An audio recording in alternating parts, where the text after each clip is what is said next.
Ya, jadi judul penelitian itu nggak bisa seperti ini. Ini salah ini. Ya, ini salah nih. Ini salah nih. Alhamdulillah dicoret tadi kan dicoret. Aslinya ACC. Ada bacot. Ini juga nih, nggak ada kesamaan dan perbedaan. Pokoknya itu salah apa pokoknya kesamaan nama. Buang aja. Saya begadang. Bismillahirrahmanirrahim. Assalamualaikum warahmatullahi wabarakatuh. Sahabat-sahabatku yang berbahagia, kawan-kawan yang sudah mulai mengajukan judul skripsi dan menyusun proposal.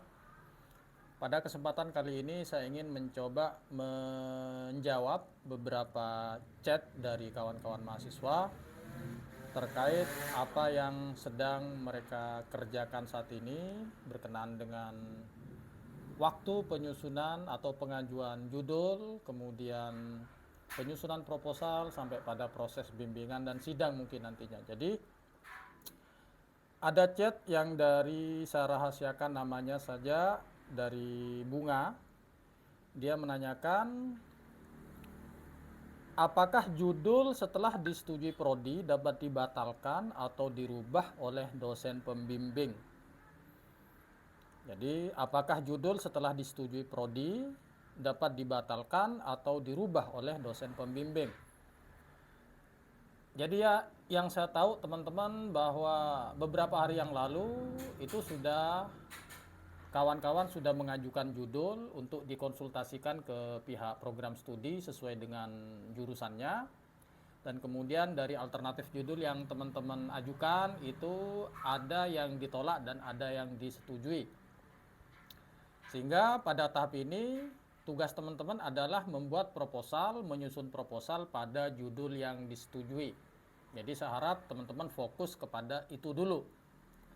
Artinya nanti setelah, kalau nggak salah tanggal 2 sampai tanggal 15 Februari bulan depan itu proposal sudah harus di-upload di SSO yang nanti akan ditunjuk oleh prodi siapakah dosen pembimbing untuk proposal teman-teman. Jadi pertanyaan ini, apakah setelah disetujui prodi dapat dibatalkan, itu tergantung nanti pada proses bimbingan dengan pembimbingnya. Disetujui atau tidak sebenarnya lebih tergantung kepada kesiapan teman-teman. Jadi kalau dengan judul yang sudah disetujui oleh prodi yang berdasarkan ajuan dari teman-teman, kemudian kalian menyusun proposal dan mampu membangun argumen kenapa judul ini penting untuk dijadikan skripsi kalian, maka dengan argumen itulah teman-teman bisa meyakinkan dosen pembimbing itu untuk hanya pada proses bimbingan saja, tidak sampai mengerecokin atau merubah judul dari skripsi teman-teman. Tapi kemungkinan itu ada, mungkin penjelasannya nanti akan saya jelaskan atau di lain kesempatan. Karena yang terpenting saat ini jangan sampai kehilangan fokus ketika sudah disetujui judul yang teman-teman ajukan, maka mulailah menyusun proposal sehingga pada bulan depan tidak ada keterlambatan dalam proses upload proposal itu inti dari bab 1, bab 2, bab 3 atau teman-teman menyusun bab 1 sampai bab 3. Itu dulu. Sehingga nanti pada proses ini teman-teman sudah lewatin baru akan ketemu dengan dosen pembimbing yang ditunjuk. Oke. Kemudian ada chat dari Sinta, ya, saya pakai nama samaran aja. Pak, bagaimana kalau judul proposal skripsi saya ditolak oleh dosen pembimbing? Oh, ini kaitannya dengan pertanyaan yang pertama, teman-teman. Ya, kalau ditolak itu banyak faktor. Satu, karena kalian dianggap tidak menguasai, atau memang ada faktor lain yang mudah-mudahan tidak terjadi. Memang kadang si dosen ini punya latar belakang yang menurut dia menarik untuk diteliti. Jadi kadang ada dosen itu yang karena dia mungkin dulu waktu kuliah S2 atau S3-nya itu menggunakan pendekatan kualitatif misalnya, sementara judul teman-teman yang kemudian dosen tersebut menjadi pembimbingnya adalah kuantitatif, itu memang ada ya, ada beberapa dosen yang cenderung memaksakan pendekatan sesuai dengan pengalaman dia pribadi karena dia menganggap akan lebih menguasai dalam proses bimbingan nanti. Tapi kembali lagi, teman-teman sebagai mahasiswa itu punya hak untuk menolak, untuk berargumentasi. Tinggal nanti akan dihadapkan pada teman-teman mau idealis atau pragmatis. Idealis artinya tetap kekeh dengan judul yang kalian buat, sehingga tetap mengharapkan dosen ini hanya membimbing, ya, membimbing sampai proses penyusunan itu selesai.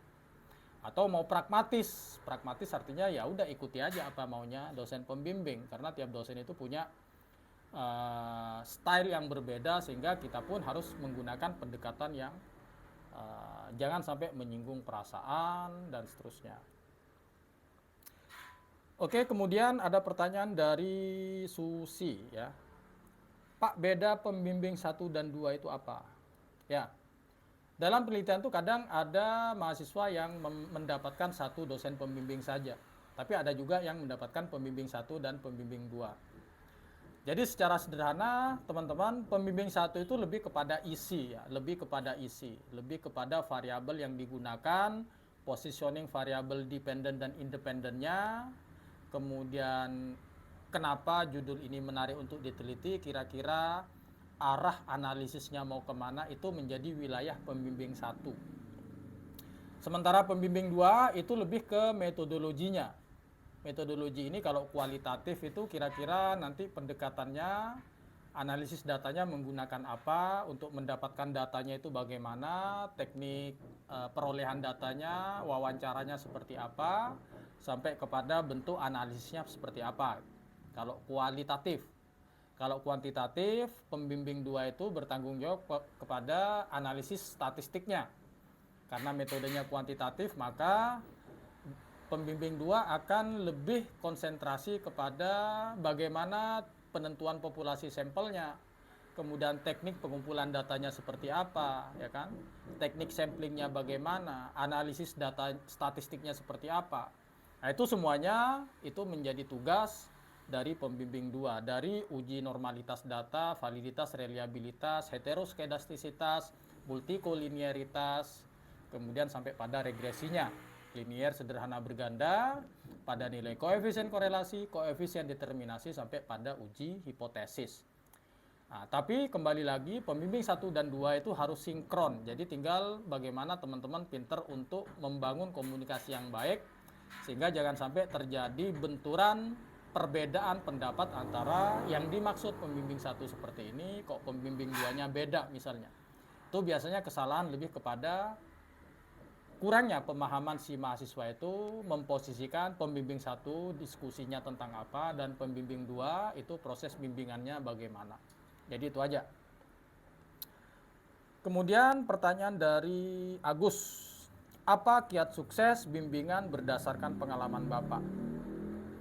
Ya, berdasarkan pengalaman saya, intinya ketika kita sebagai dosen pembimbing mendapat tugas dari pihak kampus itu tentu harus siap menyiapkan waktu, tenaga, pikiran, dan seterusnya.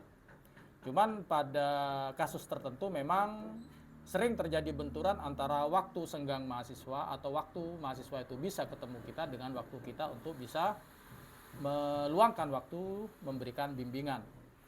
Jadi kiatnya adalah sebagai mahasiswa tentu saja harus ngalah gitu. Jadi berkomunikasi yang baik melalui WhatsApp atau telepon misalnya, kemudian minta kesediaan waktu dosen itu kapan, ya. Kemudian ya datang dengan pakaian yang sopan, terlepas dosen itu mengarahkan pertemuan melalui online misalnya, atau datang ke kampus, atau pertemuan di tempat di luar kampus misalnya, itu kondisional sifatnya. Tapi yang harus dijaga oleh teman-teman adalah jangan sampai komunikasi teman-teman itu menyinggung perasaan dari dosen, karena dosen juga manusia. Bahkan kalau lebih mau spesifik lagi, hati-hati misalnya boleh jadi cara ngomong teman-teman itu dianggap menyinggung oleh si dosen, sehingga dosen juga bisa enggan memberikan bimbingan kepada teman-teman. Nah, itu jangan sampai terjadi, karena yang dirugikan tetap pihak mahasiswa yang lebih dirugikan.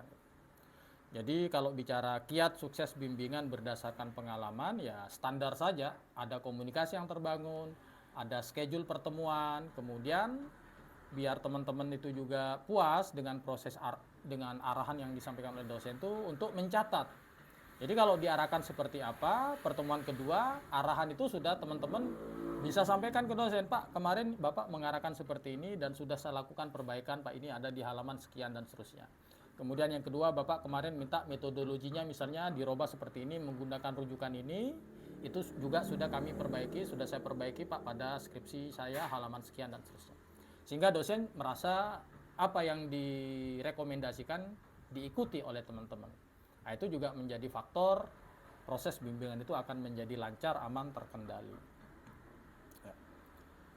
Kemudian ya saya kira itu pertanyaan-pertanyaan dari teman-teman terkait proses bimbingan. Jadi intinya menurut saya pada saat ini adalah konsentrasilah teman-teman pada membuat proposal atau menyusun proposal dari judul yang sudah disetujui oleh Prodi, karena dalam waktu 1-2 minggu ini teman-teman sudah harus upload proposal teman-teman di SSO untuk di screening oleh bagian Prodi, kemudian akan ditentukan siapakah dosen yang akan menjadi dosen pembimbing sesuai dengan kepakaran dia terkait judul teman-teman yang ada di SSO. Jadi nanti dasarnya adalah SSO. Dosen juga akan melihat.